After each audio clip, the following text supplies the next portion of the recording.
secret is that dachshunds are funny. Irish setters are merely peculiar and dim. In point of fact, we have a guest tonight. And we at the New Yorker are honored to be hosting this conversation with him. At least for tonight, we have rebranded the New Yorker Festival in his honor as the New Jersey Festival.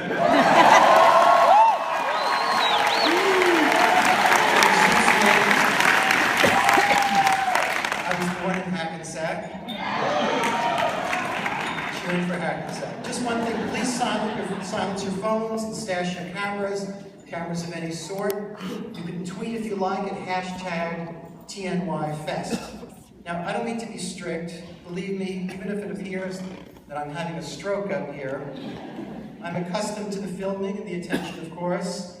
But the other guy you're about to meet, he's not used to theaters of this vast dimension. And he's very shy. So seriously, no filming for about 90 minutes. Let's live in the moment. Now, in June 1973, when I was 14, a North Jersey boy, bored and aimless as a dog on a hot day, I told my parents some sort of lie that I now can't recall, and boarded a red and tan 11-seat bus and made the trip across the river to Madison Square Garden. I had a $4 ticket in my pocket to see an ultra-tight, ultra-bouncy, but profoundly unhip and unaccountably popular band called Chicago. Now, I was a Dylan fanatic at the time, I still am, but Dylan hadn't re-emerged with the band quite yet. It was a year away. And nothing seemed as far from the Dylan aesthetic as the mystery of rock and roll as the brassy band that made a hit 25 or 6 to 4. Nevertheless, I paid my $4 and I was going to go see and hear what I could from the blues, the highest seat in the Madison.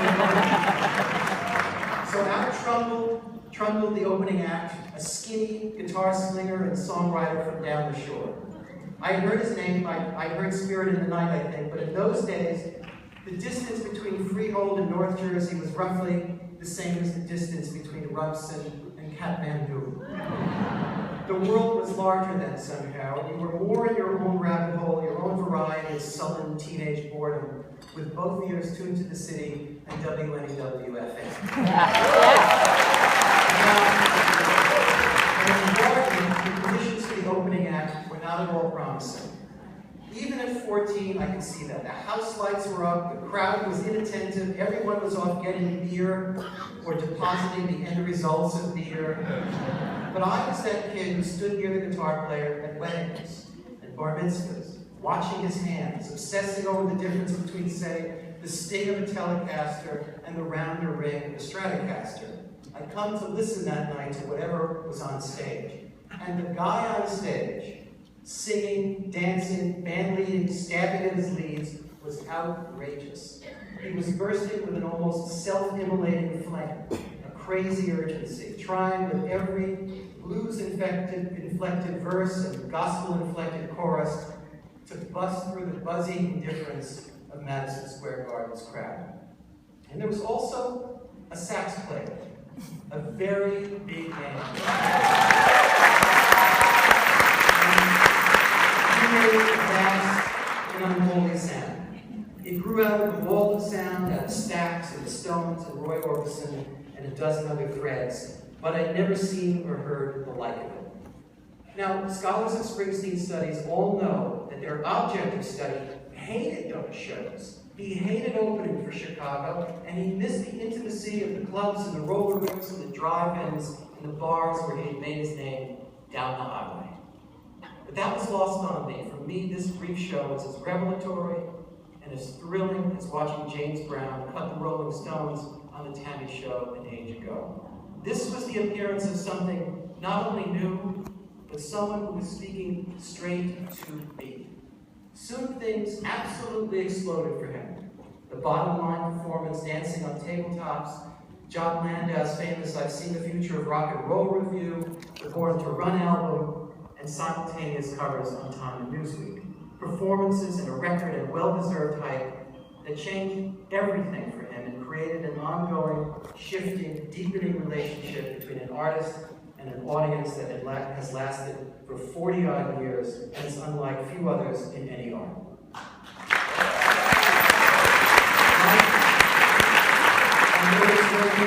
Franklin and Dylan before him, and Patti Smith and Kanye West and Kendrick Lamar after, Bruce Springsteen is an indelible part of the American fabric, its sound, and its soul. The dialogue he achieves with his fans is intense in the vastness of MetLife Stadium as it is at the Apollo or the Stone Pony. He reduces a football stadium to a sweaty nightclub. Not merely with the thundering noise of the E Street Band under him, but with the directness of his American images and unforgettable riffs and characters. He brings it night after night after night, and all of us are made for those hours immeasurably more alive.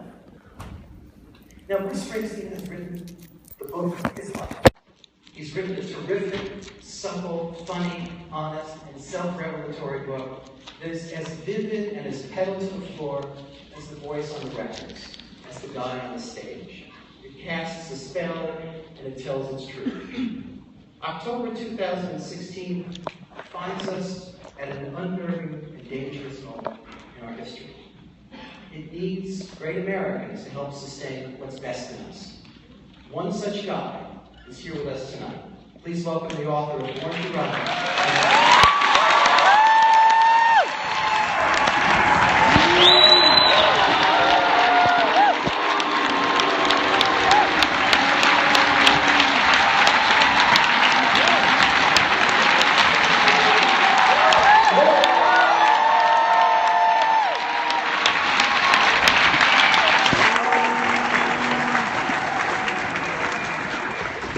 What I did mention is that it's a #1 bestseller as of now.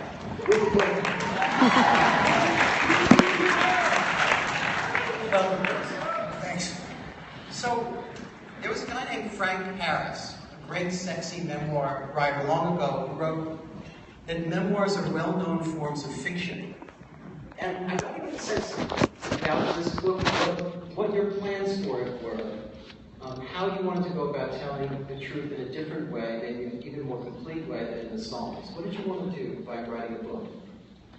I didn't have any big concept to begin with. It started out as a short little essay that I wrote about the Super Bowl that we put on our website.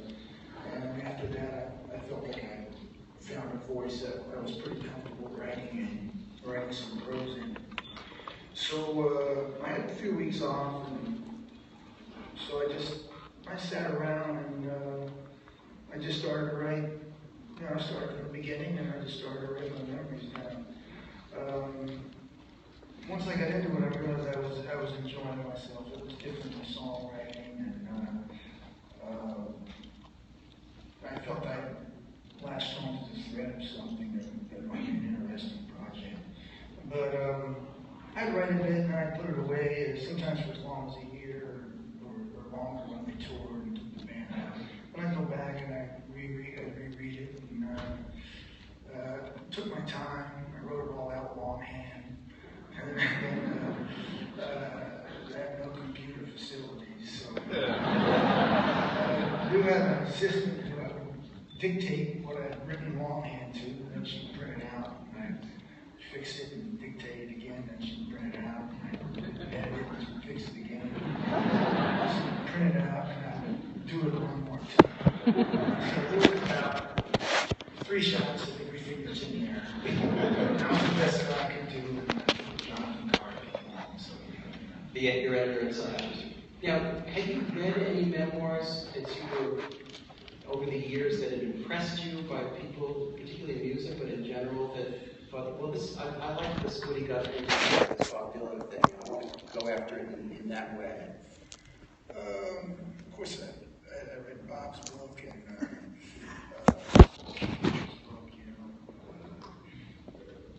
I read a variety of other musical memoirs, but they're all different and they all have their own voices and nothing particularly outside of something. If the book is effective at what it's trying to do, that's what you can take out of it. But as far as your own particular style, the way I approach the book, I did it the way that I know how. Let me ask you this. People tend to write their memoirs at different points in their lives. So Barack Obama wrote his when he was, I think, barely in his 30s. You've probably thought about this over the years. You know, why now?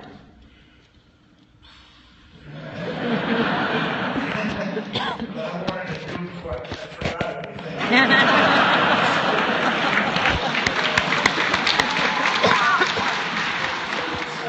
It's getting a little edgy with some of that. So this was the time. Did you do any research? Did you say, oh my, I forgot all about X, Y, or Z, I have to go look at the clips, or John Landau's going to remind me, or Patty's going to remind me? I had a few friends I called up. I had a buddy, George Thies, who was in the Castiles with me. I gave him a call and we threw around some of the Castiles names. But not much. At the end of the day, I tried to get as close to the, just the actual things as close as I could get, the dates, and the chronology when things happened. But I didn't do much research on it. You tell us in an incredibly revealing moment, just after a long passage about a really difficult time you had not too many years ago. You call it Condition Red. It was a prolonged depression. And then you break it off, and you say writing about yourself is a funny business. At the end of the day, it's just another story. The story you've chosen from all the events of your life. What did you feel that you couldn't write about? Because it's a pretty brutally honest book about yourself.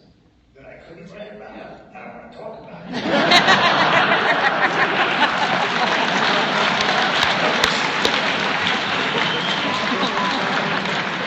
If you talk about it, I would have written about it.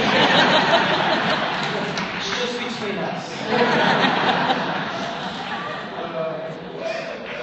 Basically, I tried to find a way I could write about most of my experience. That was, once again, you had to find the right voice, and you had to find a voice you were comfortable in, opening up your life and revealing parts of yourself that normally might feel awkward. And then, I suppose, the trickiest part to write was the third section of the book, where it's all people you're living with and people you currently, have a life with, and so you're, you're a little more sensitive about that section. Patty was very helpful with me there. And as a censor, or not really. She cut me a lot of slack and gave me a lot of room to express myself. So I have to thank her for that. T-Bone Burnett once said that rock and roll is one long scream of "Daddy!" Wow! I believe that's true. It's true in my case, anyway. And your father and the reality of your relationship and his difficulties